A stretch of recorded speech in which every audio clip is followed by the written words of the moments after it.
हम लोग शालिग्राम भगवान के क्षेत्र में, यहाँ नेपाल में इसे अपर मुस्तांग कहा जाता है। तेतांग नाम के गांव नरसिंह गंडकी के किनारे हम लोग खड़े हैं इस समय। तो आज से 23 वर्ष पहले 2002 में भगवान की कृपा से हमारे राम अपर दामोदर कुंड की यात्रा के लिए आए। तो आप इधर देख रहे हैं महाराज जी, ये अद्भुत ये नज़ारा देखिए। ये श्वेत स्फटिक का आदि काल में दरबार था। ये सारे दरबार हैं ये। इसके भीतर कई कमरे, कई गुप्पे, भीतर मार्ग है। और ये ऊपर वाला चट्टान देख रहे हैं महाराज जी, वहाँ ऊपर उस चट्टान के उस साइड से मुक्तिनाथ उधर है। अच्छा। तो वहाँ से होते हुए हमारे राम आए नीचे। तो सबसे ऊपर में लास्ट में एक घर है। उस घर के ऊपर एक छोटा सा गौशाला है। रात को हम वहाँ रुके। रात 12 बज गया था वहाँ आते आते। फिर उसके बाद दूसरे दिन वहाँ से चले। तो अब ये दिव्यंगम ये सोमराज दरबार है ये। तो इसके ये नीचे नरसिंह गंडकी आ रही हैं। तो आप नीचे देखेंगे वो लाल गुम्बा है वहाँ पर। ये लाल गुम्बा जो है, लाल गुम्बा से पैदल पैदल ये जो ऊपर पहाड़ी में कटा हुआ भाग है ना, गुफा देख रहे हैं आप? हाँ। तो ऊपर से आके हम यहाँ कुछ समय ये गंडकी में ज्योतिर्मय शालिग्राम को अन्वेषण किया, साधना किए।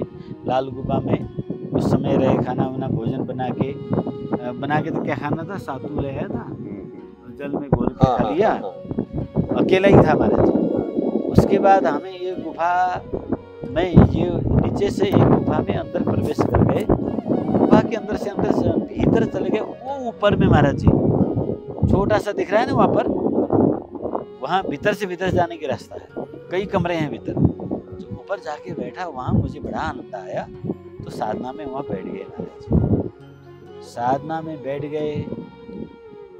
रात्रि का समय था उस समय, छोटा सा टर्च था, अंधेरा था, जाके बैठ गए।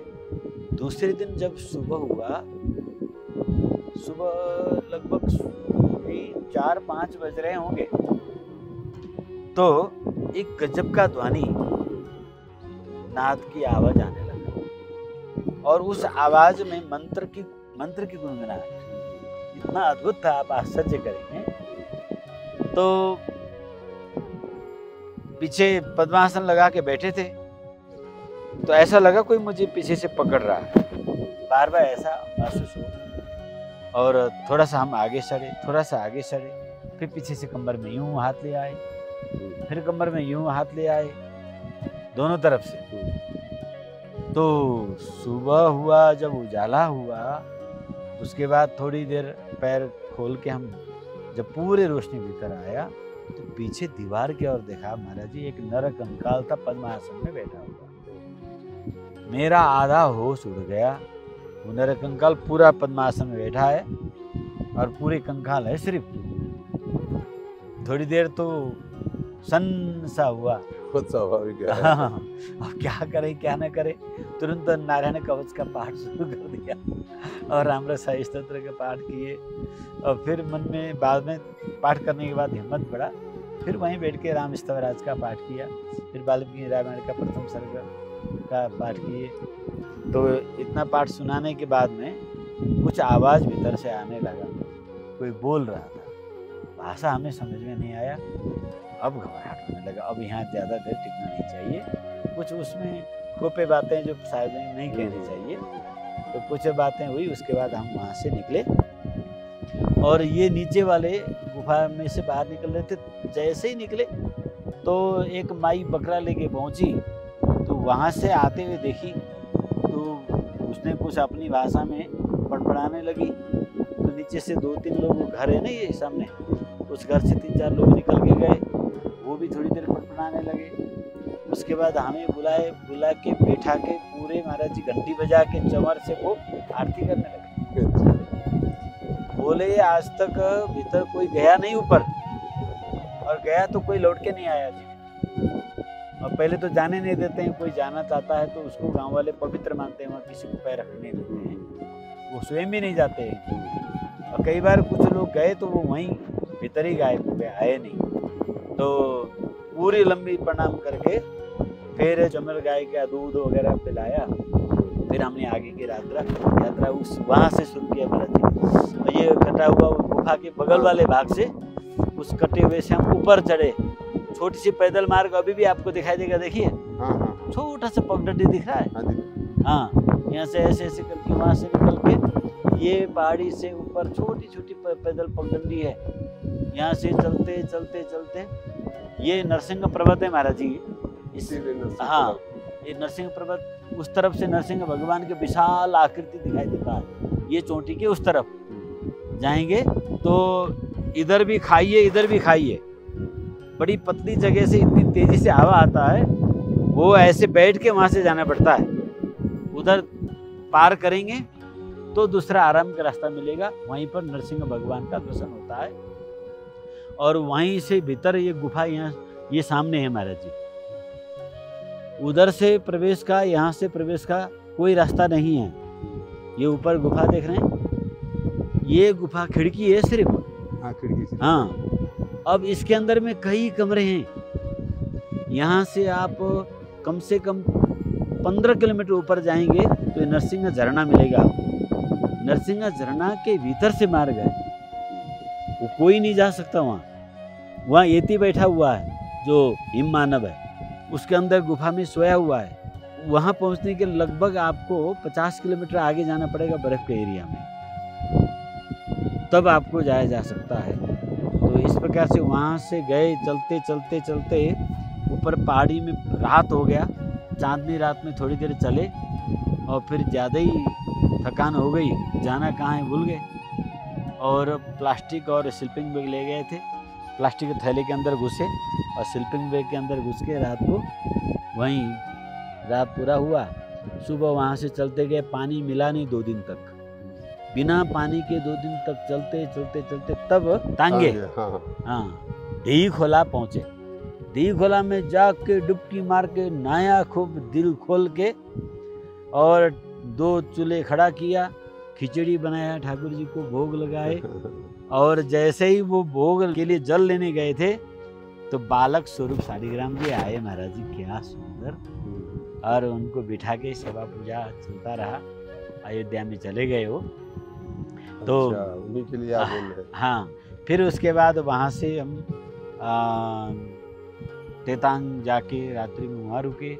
वहाँ से फिर आगे एक मैदान में रुके, वहाँ से यारागारा नाम के गांव में जाके रुके। फिर वहाँ से दामोदर कुंड गए, दामोदर कुंड से फिर आगे के अपर दामोदर कुंड गए, अपर दामोदर कुंड से फिर ध्रुव कुंड तक का यात्रा करके फिर लौटे एक बार इस प्रकार से।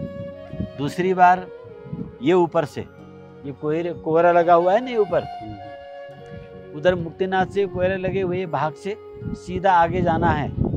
यहाँ से 4 दिन चलेंगे तो आप बर्फीला इलाका से चलते चलते एक ऐसे गुफा में पहुँचेंगे जहाँ देवताओं की शस्त्रागार है, देवताओं की दिव्य शस्त्रागार है।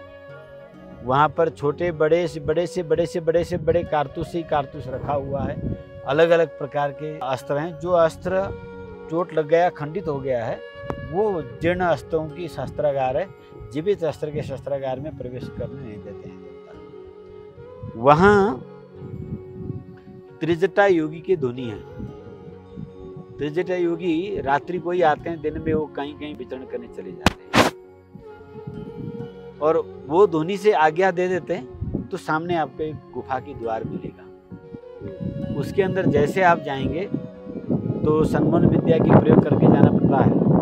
उसके अंदर में वह महाभारत काल में जिन राक्षसों को मारना नहीं था, उन राक्षसों को भगवान की आज्ञा से भीमसेन ने पैर पकड़ के घुमा घुमा के फेंक दिया था, तो वो उछल के आकर हिमालय में पटकी खा गए थे। इन्होंने पहाड़ी क्षेत्र के लोगों को उत्पात मचाकर तांत्रिक बना दिया और नरबलि लेने लग गए थे। उनको शांत करने के लिए भगवान गौतम बुद्ध की अवतार हुआ और उन्होंने अपनी सन्मोहन विद्या से, जो क्योंकि वो मारने योग्य नहीं थे, क्योंकि अभी वो मरेंगे नहीं, इसलिए 10,000 वर्ष के लिए इन गुफाओं में उनको सुला दिया है।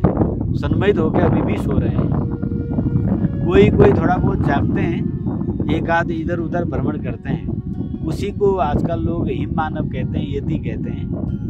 उनकी हाइट तो लगभग 21 हाथ से ऊपर का है और उनकी पैर जितने आगे है उतनी पीछे भी है उनकी एड़ी।